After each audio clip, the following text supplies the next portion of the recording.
이제 사진에서 그 다음에 시인, 저희가 이제 현대 시인 보거든요. 현대 시인 보는데 지난번까지 저희가 이영광 시인 봤었고 1월 28일이니까 아직 1월이 안 끝났기 때문에 이영광 시인의 시를 한 편 더 봅니다. 그래서 같이 한번 보도록 하겠습니다.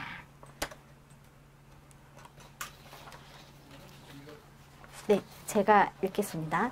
요 몇 해, 제가 돌아가는 것, 이 영광. 요 몇 해, 쉬 동물이 되곤 했습니다. 작은 슬픔에도 연두부처럼 무너져 내려서 인간이란 걸 지키기 어려웠어요. 당신은 쉽습니까? 그렇게 괴로이 웃으시면서 요 몇 해 자꾸 동물로 돌아가곤 했습니다. 이게 괴로이 끊고 웃으시면서 가는 거죠. 제가 같이 읽었네요. 네. 웃으시면서 요 몇 해 자꾸 동물로 돌아가곤 했습니다. 눈물이라는 동물, 동물이라는 눈물, 나는 돌아가는 것이었습니다. 좀 이렇게 이해하기가 좀 쉬운 것 같으면서도 이게 무슨 의미로 하는 게 정확하게 이제 명확하게 잡히지 않는 시예요, 이게. 네. 네, 근데 눈물이 들어가네요. 네, 그 눈물이 들어가요. 어떻게 너 눈물로 맞힌 것 같아요. 그러니까 오늘 좀 눈물로 맞추신 것 같은 그런. 눈물이라는 거는 이분이 생각하는 건 눈물은 동물이라는 생각을 하는 거예요. 동물. 내가 되게 보면 눈물은 동물은 없고 인간만 가진 어떤 특성이라고 생각하는데 이분은 눈물 자체를 동물로 표현하죠. 동물.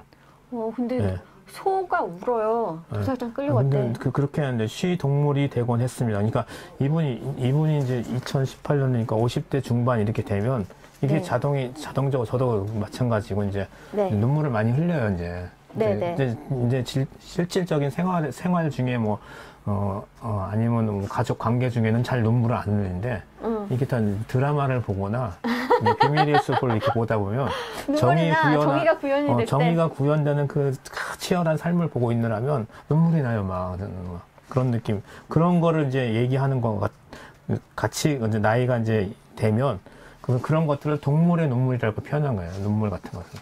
근데 이게 없으면 사람이 아니라는 거죠. 그러니까 여기서 보면 눈물이라는 네. 동물이라는 눈물. 눈물과 동물은 이제 같은 거라 이렇게 치환을 이렇게 시켰고 나는 그렇게 돌아가는 것이었습니다.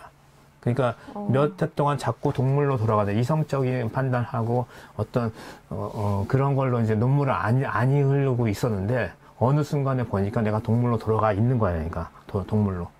그러니까 소동물처럼 이렇게 모르지만 우리가 예를 들면 다 동물도 눈물을 흘리니까 근데 걔네는 얘기를 안 하잖아요. 근데 왜 눈물을 흘리는지 얘기를 안 하잖아요. 그러니까 아파서 하는 건지. 근데 저는 두려워서 눈물을 흘리는 것 같아요. 자기 죽음을 알아서. 거기 가는 소리들이 들리잖아요. 자기 친구들의 비명소리가 들릴 것 같아요. 그래서 눈물을 흘릴 것 같아요. 많은 사람들이 동물은 마음이 없을 거라고 생각하는데 저는 그렇게 생각 안 하거든요. 마음이 있기 때문에 주인을 사랑하고 주인 옆에 왔다 갔다 하고 그런 것 같아요. 그리고 소도 마찬가지고 마음이 있기 때문에 사람들하고 같이 밭을 갈고 같이 함께하고 마음이 있기 때문에 이게 교감이 되고 그렇다는 생각이 들거든요. 소도 방에서 키워야 되나요? 소는 개는 방에서 키우는데 소는 방에서 안 키워. 왜냐면 소는 똥을 놓잖아요. 많이 놓잖아요. 크잖아요. 그걸 어떻게 패드 가만히로 깔면 되잖아요. 그리고 이렇게 목욕시키기가 어렵잖아요. 너무 커가지고. 나보다 등치가 큰데. 대중탕 하나 만들어 놓으면 되죠, 옆에다. 한 요만큼 자랄 때까지는 집에서 키우고요. 잠시 쉬는 소리 했습니다. 쉬는 소리. 동물 얘기해가지고. 어쨌든 그러니까 우리가 이제 무너져 내릴 때 우리가 안 울려고 노력하는 것 자체가 이제 어느 정도 되면 이제 타인이 보고 있을 때 우는 건 약간 창피하기도 해가지고 안 웃는데 본인이 곰곰이 생각해가지고 무너져 내리는 감정이 있을 때는 울어야 된다는 거죠, 이게. 네, 동물처럼 맞습니다. 울어야지. 네. 그게 그래야지 맑은 육수가 나오지. 그렇지 않고 그걸 계속 쌓아놓으면 속에서 탁한 것들이 쌓이다 보면 이 눈물이 정화를 시키고 본인의 어떤 삶을 이렇게 계속 이렇게 그 힘을 있게 하는 요인이 되기 때문에 그거는 체면이나 어떤 겉으로 형식적인 것들을 내가 망가뜨리는 그런 얘기가 아니라는 거죠. 그러니까 나이가 들면 이렇게 많이 울어요. 이제 포인터 지점이 틀려지니까. 네. 예전에 우리 아내분께서는 어머니만 나오면 계속 울더라고요. 어머니? 어머니 자기 엄마? 얘기만, 어머니 얘기가 나오는 드라마가 나오면 네. 어머니가 나오면 막 우는데 요즘은 까딱 없더라고요, 보니까. 많이 빠졌나 봐요, 이게. 아, 그런 어떤 동물이 빠졌다고? 동물이 아니라 어머니에 대한 포인트가 많이 빠져나갔어요. 그러니까 그게 이제 호르몬의 변화로 그런 거죠. 이제 강해진 거죠, 이제. 강해진 거죠, 이제. 맞습니다. 그러니까 저 같은 경우는 연인이 이렇게 헤어지는 시절 네. 이런 거 보면 눈물이 나는데 뭐 아이들 나와가지고 뭐 아이들에 대한 네. 그런 얘기를 할 때 눈물 나고 근데 포인트가 그다음에 정의 구현이 됐을 때 눈물이 나더라고. 눈물이 나더라고요. 그러니까 저렇게 정말 치열하게 하는 사람이 있구나. 저렇게 치열하게 한 사람을 위해서 사회 변혁을 위해 가지고 아마도 그런 사람들을 드라마에서 존재하는 사람은 아니더라도 그렇게 네. 사는 사람들이 그래도 많이 있기 때문에 이제 이 사회가 그냥 대한민국이 그래도 이렇게 계속 돌아가지 않을까 이런 생각을 해요. 그쵸. 아무래도. 어쨌든 우리가 이제 이야기를 나누면서 오늘 이렇게 눈물에 대해서 그 동물이라는 또, 거에 대해서 생각을 좀 해보게 되는데요. 그러니까 우리 선생님, 이영광 선생님 같은 경우에는 그 동물이라는 그 관점을 약간 이성에서 벗어난 어떻게 보면 인간의 본능 같은 그리고 사람이 힘들 때는 그냥 그 다른 어떤 이성적인 생각을 놔버리고 동물이 되는 그게 바로 막 눈물을 흘리기도 하고 막 그 괴롭다는 거를 표출하는 거 있잖아요. 그거 자체가 굉장히 그 동물적인 본성이다. 그리고 저는 그런 것 같아요. 괴로워할 때 그러니까 인간이 괴로움을 안에 감추고 내가 괴롭지 않은 듯이 행동하는 사람은 그게 안에 골마요.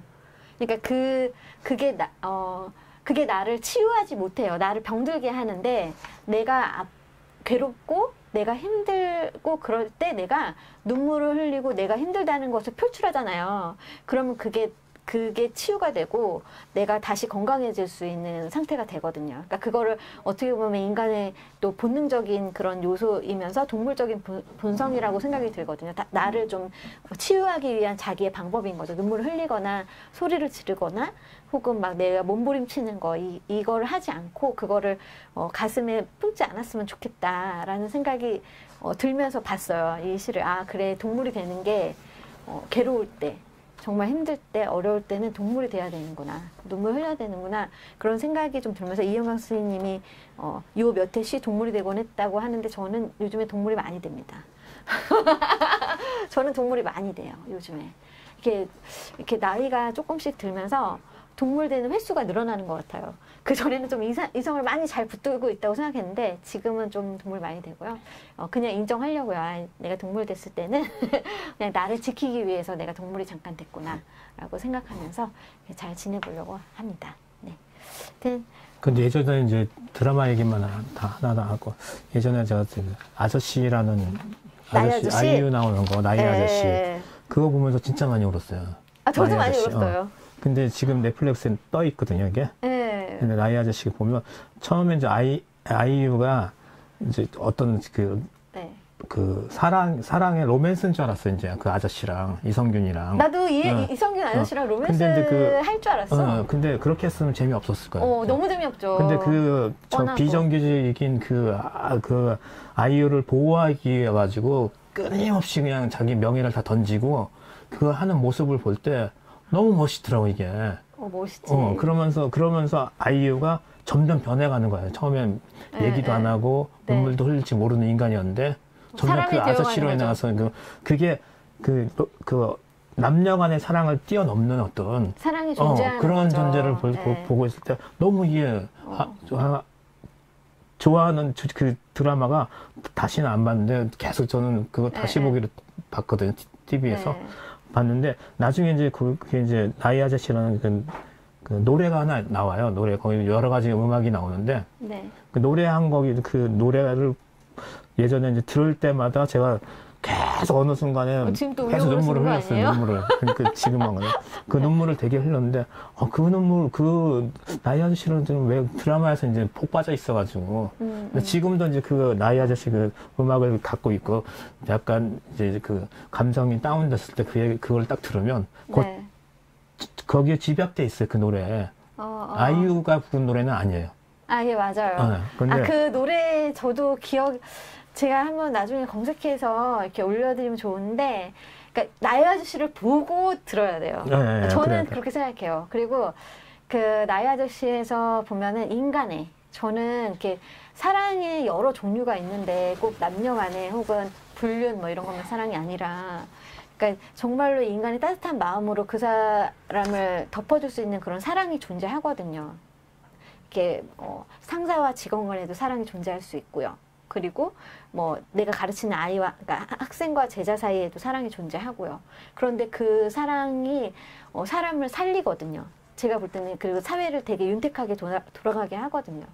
그래서 그 사랑의 존재를 잊지 않았으면 좋겠어요. 사람들이 다 어떤 거 하나에만 집중해서 그걸 사랑이라고 말하지 않고 그 여러 가지가 사랑이라고 생각했으면 좋겠다는 그런 마음이 들거든요. 인생을 살아가는 데 있어서 내가 의지할 수 있는 사람과의 사랑이 그런 정이 얼마나 중요한 건지를 알려주는 그런 드라마였던 것 같고, 그 드라마를 보면서 그 드라마에 나오는 음악을 듣다 보면은 이렇게 내 메말랐던 감수성이 확 올라오면서 되게 좋다는 느낌을 많이 받으실 것 같아요. 아이유가 연기를 너무 잘한 것 같아요. 오, 너무 잘해요. 예. 근데 저희가 오늘 드라마 얘기를 굉장히 많이 하는데 다음에 드라마 시를 연결해서 뭘 해야 되겠다 그런 생각이 들 정도네요. 네, 그래서 돌아가는 것, 네. 네, 이영광 시인의 시를 정준호 선생님께서 읽어주시고 마지막 시 읽도록 하겠습니다. 돌아가는 것 이영광. 요 몇 해 쉬 동물이 되곤 했습니다. 작은 슬픔에도 연두부처럼 무너져 내려서 인간이란 걸 지키기가 어려웠어요. 당신은 쉽습니까? 그렇게 괴로이 웃으시면서 요 몇 해 자꾸 동물로 돌아가곤 했습니다. 눈물이라는 동물, 동물이라는 눈물, 나는 돌아가는 것이 없습니다. 나는 자꾸 돌아갑니다. 네.